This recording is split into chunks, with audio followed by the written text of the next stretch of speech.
듣다 보면 내공이 쌓이는 방송 2시간 철학의 불풀입니다. 진희입니다. 라한입니다. 네, 안녕하세요. 저희가 요번에 새로운 모습으로 좀 찾아뵙게 됐는데요. 아무래도 코로나 때문에 어쩔 수 없이 이렇게 줌으로 모이게 됐습니다. 또 바로 또 시작해 볼게요. 네. 저희는 요한네스 hirschberger의 서양 철학사 상권 고대와 중세 편을 읽고 있고요. 에피쿠로스를 이번 주에 다룰 겁니다. 지난주는 스토아 철학을 했었고요. 네. 요번이 348쪽 에피쿠로스예요. 에피쿠로스 주의 고대 인생 철학이라는 제목이고요. 네. 에피쿠로스 주의의 철학자들을 한번 살펴보도록 하겠습니다. 에피쿠로스 학도들은 스토아 학도들의 숙적이다. 이 두 진영 간의 논쟁은 끝이 나지를 않을 것이다. 이 학파의 창시자는 사모스의 에피쿠로스이다. 이렇게 나와요. 근데 혹시 진희님께서 지난 시간에 이제 스토아를 저희가 나갔었는데 그걸 좀 혹시라도 좀 스토아를 어떻게 정리하고 계시는지 한번 좀 짧게 얘기해 줄 수 있나요? 제가 아직 공부를 다 못해서 네. 정리는 조금 힘들 것 같아요. 그래서 예. 여러분께서 저에게 알려주시면 제가 그걸 숙지한 상태로 들어가야 될 것 같습니다. 혹시 지난주에. 예, 라은님 혹시 스토아 뭐 기억나는 거 있으세요?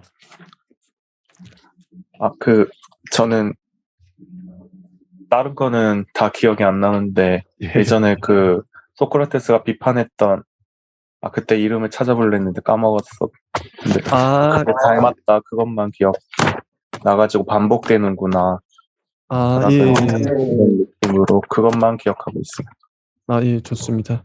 아니 뭐 스토아 철학이 뭐 유물론, 범신론 뭐 이런 얘기를 했었죠. 네. 바로 또 와서요. 어쨌든 에피쿠로스와 스토아는 라이벌이다. 네. 이런 얘기. 이 학파의 창시자는 사모스의 에피쿠로스이다.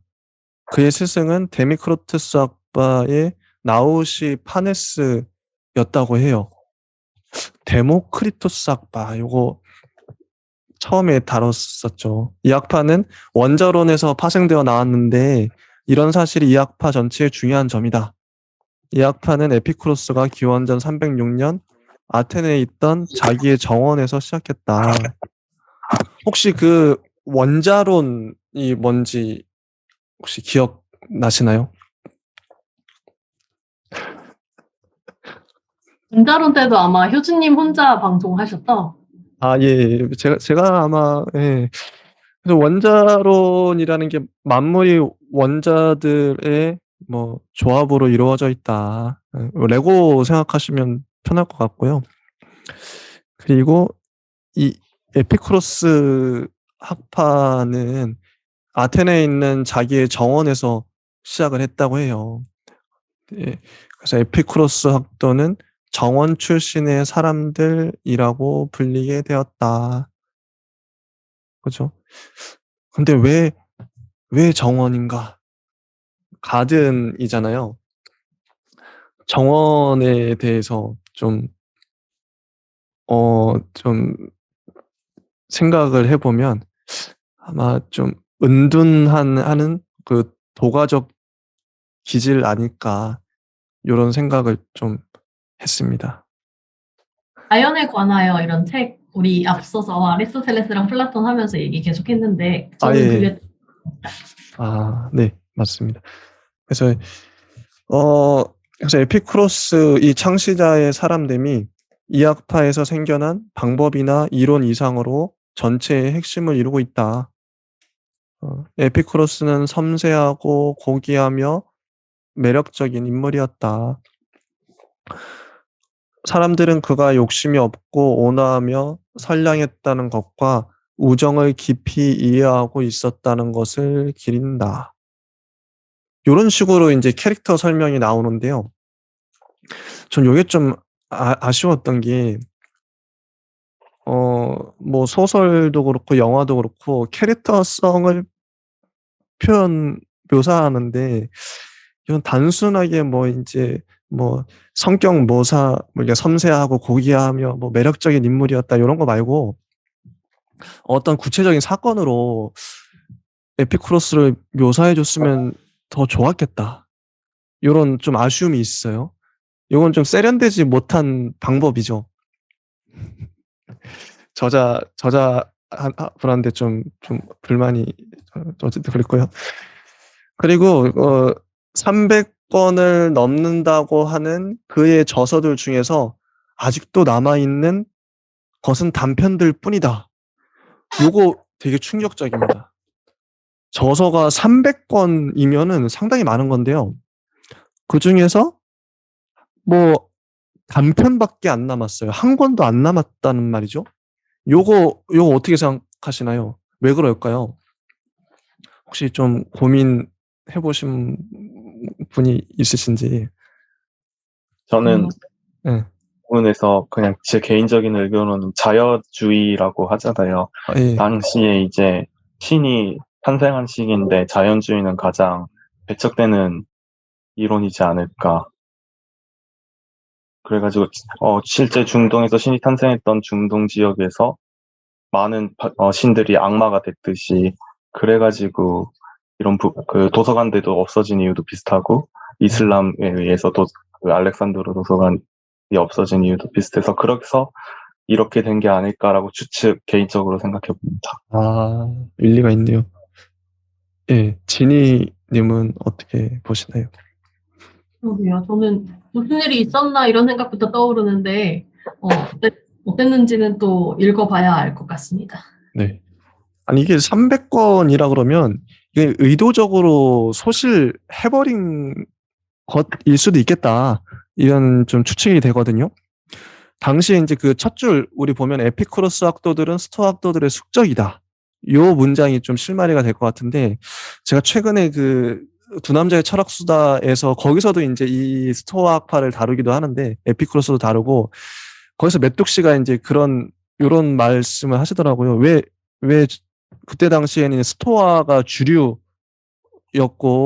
에피쿠로스를 이제 눌러버린 거죠. 결국 이긴 케이스인데, 그래서 어떻게 보면 말살하다시피 그런 좀 쪽으로 가지 않았나? 스토아가 이제 대세 학파가 되면서 에피쿠로스는 300권이면 이거는 대단한 거거든요. 근데 그게 한 권도 안 남아 있어요. 이거는 의도적 말살이다. 숙청이다, 숙청. 그런 추측을 해봅니다. 네. 씁쓸하죠. 그래서 지금부터 이제 나오는 이제 에피쿠로스에 대한 말도 누군가가 이제 대신 요약해서 전달하는 그런 내용이에요. 그래서 온전한 에피쿠로스 학파의 주장 우리는 알 수는 없고, 다만 제3자의 뭐 그랬더라는 카더라 식으로밖에 받아들일 수 없다는 점. 그래서 오해와 왜곡이 많을 수밖에 없다. 네, 요거 감안하셔야 됩니다. 저자도 에피쿠로스 은근히 좀 돌려가고 있는데 요거 감안하셔야 돼요. 요거. 300권 남아있었으면 이렇게까지 말 안 했을 겁니다. 네. 한번 볼게요. 자, 이 학파에 유명한 사람들이 있대요. 요건 넘어가고, 우리 잘 모르니까. 그래서 요 얘기는 해볼 수 있을 것 같아요. 에피쿠로스 주의에 관한 풍부한 사료로 되는 것은 루크레티우스이다. 이 루크레티우스가 이제 자연에 관해서라는 책을 썼는데요. 여기 우리나라에는 사물의 본성에 관하여 아카넷에서 2012년에 나왔습니다. 그래서 사물의 본성에 관하여라는 루크레티우스의 책이 있어요. 그 책에 에피쿠로스가 데모크리토스의 원저론에 혁신한 것을 글자 그대로 서술하려고 했대요. 이제 그는 데모크리토스의 열렬한 신봉자였다라고 해요. 이 루크레티우스가 그리스의 철학을 다시 로마에 가지고 들어왔다고 합니다. 로마라고 하면 그냥 오늘날 미국이라고 보시면 될 것 같아요. 초강대국인 거죠. 그때 당시에 가장 잘 나가는 나라, 제국인 거죠. 그 제국에, 근데 그래서 미국이요, 지금 우리나라에서 유행하는 철학자들이나 철학이 미국에서 수입된 거죠.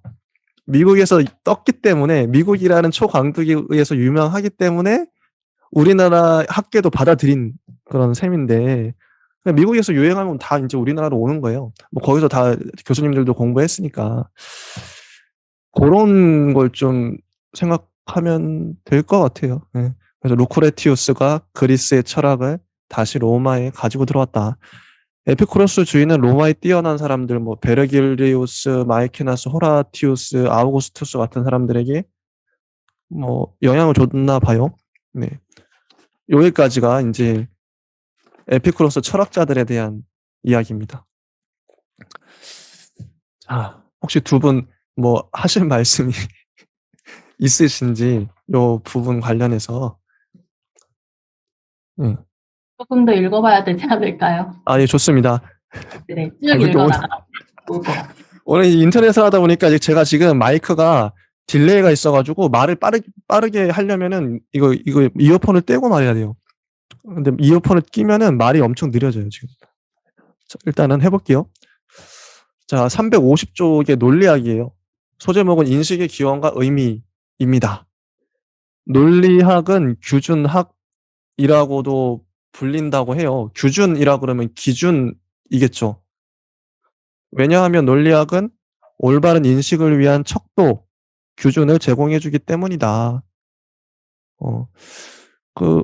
근데 여기서 말하는 그 인식이라는 건 오직 삶을 위해서만 있게 된다라고 합니다. 삶이 중요한 거죠. 인식은 전적으로 공리성을 위해 이바지하게 된다. 공리성이 뭘까요? 여기서 말하는 공리성. 공리주의의 공리성인가요? 그럴 것 같긴 하고요. 전 나름대로 이제 공공의 이익, 그러니까 뭐 사회 공동체를 우선하는 그런 성향 아닐까? 뭐 이렇게 추측을 해봤습니다. 저는. 네. 그래서 진리에 대한 순수한 직관은 쓸모없는 것으로 된다. 이 진리에 대한 순수한 직관이라고 하면 플라톤이나 아리스토텔레스가 생각이 나죠. 근데 그게 이제 쓸모없는 거가 됐고 삶이 중요하다. 이런 얘기예요. 바로 아랫줄에 보면 철학이란 활동이다. 야, 철학이 활동이래요. 이 활동에 대한 인식이 우리들에게 행복을 가져다 준다. 네. 여기에 한층 더 이론적인 천성을 갖춘 스토아학파의 현실적인 인간이 있다. 그 목적 설정에 있어서뿐만 아니라 그 본성에 있어서도 지식은 한층 더 낮은 위치를 차지하게 된다. 에피쿠로스 학파에 의하면 모든 인식은 단순히 감각적인 지각에 지나지 않으며 그 이상이 아무것도 아니다. 객체로부터 조그만 상들이 떨어져 나와 감각기관에 흘러 들어감으로써 인식이 성립된다. 요거 되게 재밌어요. 우리가 이렇게 뭔가 에피쿠로스 학파에 의하면 뭔가 인식하는 게 이렇게 눈으로 뭔가 본다 그랬을 때 그 물체에 있는 어떤 조그만 그 조각들 그런 게 떨어져 나와서 시각 눈으로 이제 들어가는 거예요. 다른 감각들도 마찬가지죠. 냄새를 맡는 것도 어떤 조각들이 코에 들어가서 조그만 것들이 들어가서 냄새를 인식하게 되고 그런 겁니다. 예. 감각기관에 흘러 들어감으로써 인식이 성립된다. 그래서 이게 이런 단어를 유입에 의해 움직여진다라고 해요. 유입이라는 단어. 객체들은 계속해서 이런 흐름을 내보낸다. 그러니까 객체가 작은 그 조각들, 그 상을 유입 이제 막 뿜어내고 떨어져 나오고 그걸 우리가 유입을 하는 거죠. 요런 것이다. 이런 흐름 속에서 통상적인 감각 지각이 성립되며 동시에 실제를 지각하고 있다는 보증도 생기게 된다. 이런 끊임없는 흐름이 틈이 없는 것과 커다란 것 등에 관한 인상, 물체적인 실제 인상을 산출한다고 합니다. 계속해서 이 재밌는 게요. 근데 이게 끝이 아니라 인식은 이렇게 하고 또 하나가 더 있어요. 계속해서 방사되고 있지 않은 조그마한 상들은 거미줄처럼 옅다고 한다. 이런 상들의 배후에는 실제가 없다. 이런 상들은 감각기관들을 통해서 우리들 안으로 들어오지 않고 피부의 조그마한 구멍들을 통해 심장으로 밀고 들어간다고 합니다. 이게 환상이고 상상적인 표상이에요. 이게 그러니까 환상의 메커니즘이 무엇이냐. 진희님, 요거 좀 혹시 설명해 줄 수 있나요? 한번 마지막까지 쭉 제가 빠르게 읽고 예, 같이 좋습니다. 보면 될까요? 읽어주세요. 교수님이 조금 읽는데 불편하신 것 같아서 저 딜레이가 있어요, 좀. 네, 흐름을 천천히 읽어 나가겠습니다. 350페이지 조그만 상 나왔던 부분부터 다시 읽어서 예. 마무리 해볼게요. 좋아요. 에피크로스 학파에 의하면 모든 인식은 단순히 감각적 지각에 지나지 않는다 해서 우리 수능에서 많이 얘기를 하죠. 에피크로스 학파와 스토아 철학 비교를 하면서 네. 그 얘기가 이제 여기서 나올 것 같고요. 그 이상이 아무것도 아니다. 객체로부터 조그만 상들이 떨어져 나와 감각기관에 흘러 들어감으로써 인식이 성립된다. 사람들은 우선 시각이 그렇다고 생각하나 다른 감각들도 다 마찬가지다. 기타 감각들도 유입에 의해서 움직여진다. 객체들은 계속해서 이런 흐름을 내보낸다. 이런 흐름 속에서 통상적인 감각 지각이 성립되며 동시에 실제를 지각하고 있다는 보증도 생기게 된다. 이런 끊임없는 흐름이 틈이 없는 것과 커다란 것 등에 관한 인상, 즉 물체적인 실제의 인상을 상출한다. 계속해서 방사되고 있지 않은 조그마한 상들은 거미줄처럼 옅다고 한다. 이런 상들의 배후에는 실제가 없다. 이런 상들은 감각기관들을 통해서 우리들 안으로 들어오지 않고 피부의 조그마한 구멍들을 통해 심장으로 밀고 들어간다는 것이다. 이러한 것이 환상이며 상상적인 표상이다. 그래서 여기 이런 부분들을 환상과 표상으로 얘기했다는 것은 모든 인식이라고 할 때 인식과 조금 구별되는 것 같은데 어떻게 구별하고 있는지를 한번 생각해 보시면 되겠고, 이와 반대로 처음에 말한 종류의 감각적인 지각은 본래적인 인식을 이룩하며 잡음이 들어가서 잠깐만 읽을 때만 잠깐 꺼놓을게요. 그래서 이와 반대로 처음에 말한 종류의 감각적인 지각은 본래적인 인식을 이룩하며 이런 인식의 전체적인 가능성을 담당하고 있다. 그래서 예컨대 개념은 여기서 이제 개념의 예시가 나오는데 한번 보시면 좋겠고, 논리적인 타당성의 단위가 아니라 공통적인 표상 내용을 회상하는 것에 지나지 않으며 따라서 감각적인 것과 감각적인 것을 연합시키고 남겨두고 하는 그런 영역에 속하게 된다. 그리고 사물에서 방출되어서 우리들에게 흘러들어오는 조그마한 상들, 다시 이제 처음에 시작했던 그 조그마한 상으로 돌아왔습니다. 조그마한 상들에 관해서는 이미 엠페도클레스와 데모크리토스가 말한 적이 있다. 우리들은 이 물질적인 상을 플라톤과 아리스토텔레스의 관념적인 에이도스와 대비시켜 보지 않으면 안 되는데, 그렇게 하면 에피쿠로스의 인식론이 완전히 새로운 종류의 인식론이라는 사실이 분명히 밝혀진다. 에피쿠로스주의는 그의 본보기인 데모크리토스의 원자론처럼, 여기서 이제 원자론 이야기가 나오고요. 아까 조그마한 상이 원자론과 별개 아닐 수 있다는 것, 그리고 아리스토텔레스, 플라톤의 에이도스와 비교가 돼야 된다는 점을 밝히고 있습니다. 원자론처럼 감각주의요 유물론이다라고 마무리하고 있습니다. 네, 해제 요청 드렸습니다. 아마 이제 읽으면서 스피커, 우리 사용하는 기기가 각각 달라서 스피커나 마이크가 이제 좀 소리가 상충될 때 제 소리가 울려서 에코로 들리는 경우가 있어요. 그래서 효진님께서 다음 시간에 아마 기계를 조금 만져보셔야 될 것 같고, 여기서 우리가 할 수 있는 말은 여기 모든 인식은 단순히 감각적인 지각에 지나지 않는다라고 본 에피쿠로스 학파에 대한 부분, 그리고 그것이 그 이전 시대의 이야기들과 비교했을 때 어떤 이야기를 우리는 할 수 있는가로 이해를 해서 그들의 논리학을 조금 이해를 해보는 게 더 좋겠습니다. 아마 그 이들의 논리학이라고 해서 논리학은 이제 일단 인식에 대한 이야기이니까 그들의 단독적인 논리학에 대해서만 보기보다는 그 앞선 논리학이나 인식에 대해서 어떻게 파악했는지 뭐가 다른지를 비교를 해보면 더 명확하게 잡힐 것 같고요. 우리가 한 문장을 안 읽고 넘어갔어요. 논리학이라고 대제목이 붙어 있는 그 위에 바로 한 문장인데요. 에피쿠로스주의에 있어서 철학이 논리학, 자연학, 윤리학으로 크게 나눌 수 있는데 이들의 철학은 궁극적으로 윤리학으로 귀결된다라는 지점이 중요합니다. 그래서 에피쿠로스 학파가 윤리학 얘기를 하면서 우리가 많이 익히 들어본, 잘 알지는 못하겠지만 익히 들어본 쾌락주의 얘기가 나와요. 그래서 그 쾌락주의 얘기랑 지금 인식에 대한 감각 얘기가 반드시 연결될 거기 때문에 그 큰 틀에서 정리를 하면 되겠습니다. 전 재밌게 봤던 부분이 이게 진짜 재밌는데 이게 그러니까 우리가 인식을 하는 게 아까 조그만 조각이 유입돼서 인식을 한다. 요건 뭐 이해가 가요. 그럴 수 있어.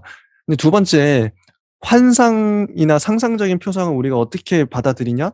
그것도 물질로 그 조그만 상들이 거미줄처럼 엷은 조그만 상들이 방사가 되는데 그걸 심장으로 그게 들어온다는 거죠. 그래서 우리가 환상을 인식하게 된다. 요거 되게 재밌지 않나요?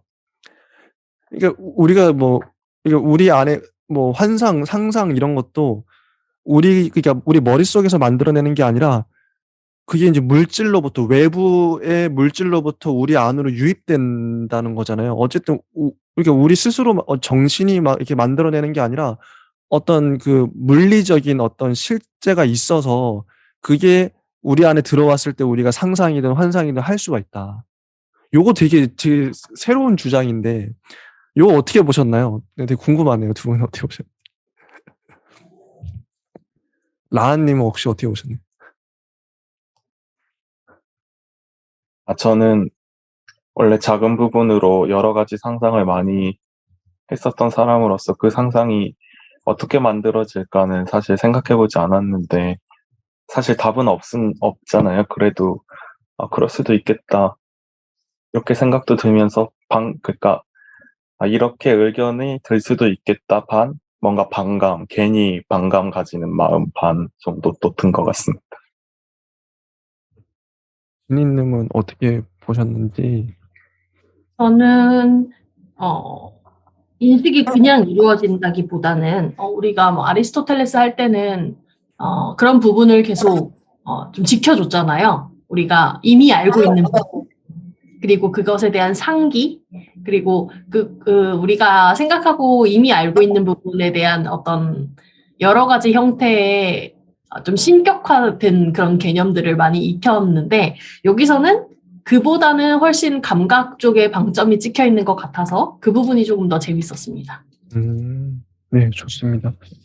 351쪽에 이제 진리의 기준이라는 소제목을 한번 들어가 볼게요. 이것도 제가 한번 그대로 읽어보겠습니다. 참된 표상들도 거짓된 표상들에 관해 논의가 되고 있는 이상 에피쿠로스 학도들도 마땅히 그들의 인식이 정당하다는 것을 보증해줄 기준을 지켜보고 있지 않으면 안 된다. 그래서 명증성의 문제가 나왔다고 해요. 스토아 학도들이 하도 이제 뭐라 그러니까 이걸 자기가 증명해야 될 거 아니에요. 이 진리에 대해서. 에피쿠로스는 이런 문제를 매우 간단히 처리하고 있다고 합니다. 이 문장으로 요약이 돼요. 감각적인 지각은 항상 참되다. 다시 감각적인 지각은 항상 참되다. 여기서 말하는 감각이라는 건 우리의 뭐 시각, 청각 이런 걸로 느끼는 거죠. 대상이 미치는 작용들은 상상적인 표상에 일치되는데 그 이유는 이 작용들이 영혼을 움직이고 있기 때문이래요.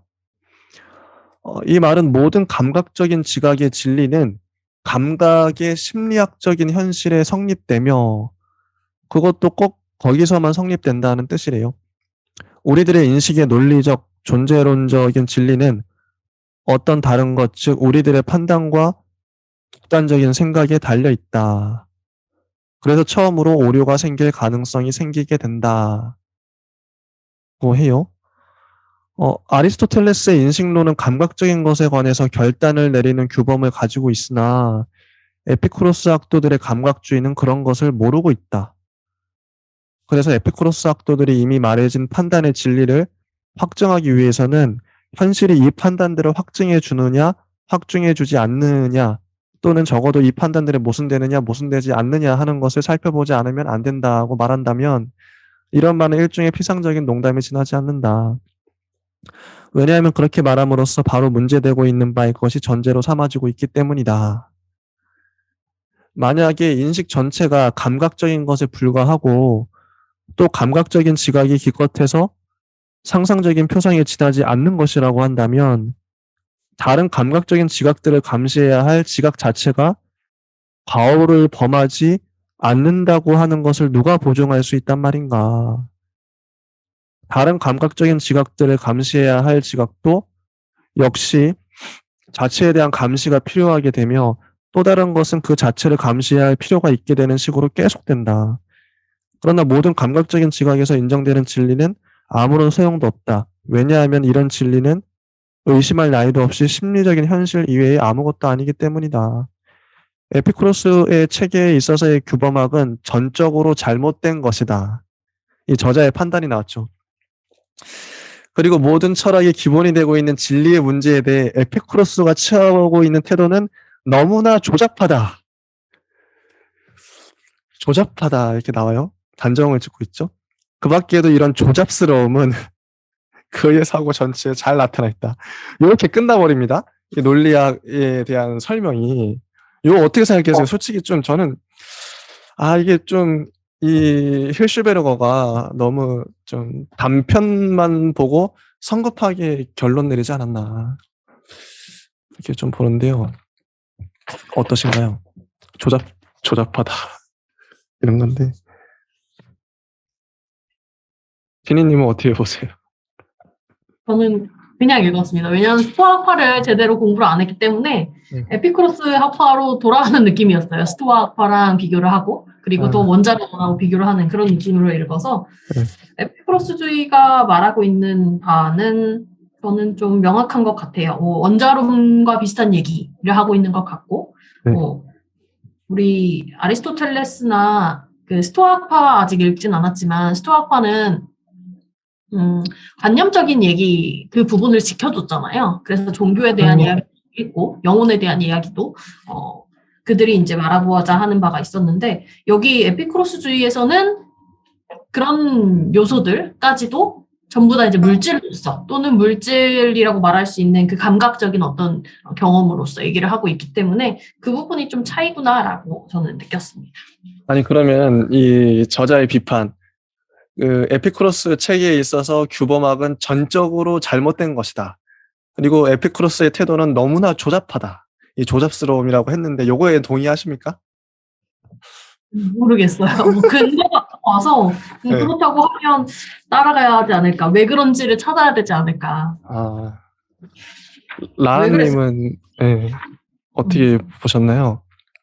저는 사실 철학을 이 부분에서 다른 철학적인 부분들이 과학과 유사성이 많은데도 불구하고 과학적으로 살펴보면은 이렇게 반응할 수 있다고 생각하거든요. 근데 그렇게 보면 안 된다고 또 생각하는 게 철학이 사실 인생의 길을 개척하는 사람들에겐 도움이 되지만 그 자체가 길이 아니잖아요. 근데 그 부분을 판단한다는 부분에서는 약간 섣부르지 않았나 그렇게 생각이 듭니다. 이제 아직 많이 남았지만 논리학까지 했어요. 저희가 에피쿠로스 여기서 일단 끊고 다음 에피소드에서 또 자연학을 이어가 보도록 하겠습니다. 네, 감사합니다.